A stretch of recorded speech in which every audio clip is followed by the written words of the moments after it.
Indonesia masih ragu beli rudal BrahMos India, padahal bisa luluh lantakan kapal perang canggih. Situasi Laut Cina Selatan masih terus memanas sejak Cina mengklaim sebagai pemilik tunggal. Negeri tirai bambu kerap kali bersinggungan dengan beberapa negara ASEAN, seperti Filipina dan Malaysia. Tidak heran, sejumlah negara ASEAN terus memperkuat sistem militer mereka demi mempertahankan zona ekonomi eksklusif mereka di Laut Cina Selatan. Lantas, bagaimana dengan Indonesia?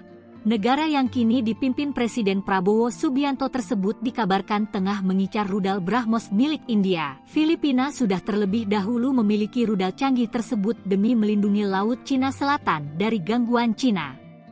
Sayangnya, hingga Maret 2025, Indonesia masih belum menemukan kesepakatan untuk melanjutkan keinginan membeli rudal tersebut. Sejumlah media asing menyebut, Indonesia masih mempertimbangkan membeli sistem rudal selain BrahMos.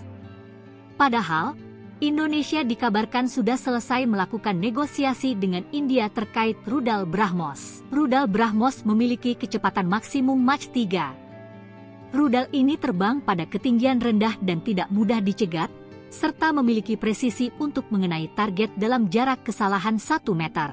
Rudal ini seperti belati, yang dapat menghancurkan kapal perusak Cina berbobot 4.000 hingga 6.000 ton hanya dengan satu serangan, sehingga menghancurkan kemampuan tempur mereka. Bagi negara-negara Asia Tenggara yang kekuatan militernya jauh lebih rendah dibandingkan Angkatan Laut Cina, BrahMos dapat dianggap sebagai kekuatan asimetris yang kuat. Meskipun kesenjangan kekuatan Angkatan Laut tidak akan teratasi dalam jangka pendek hanya dengan satu rudal.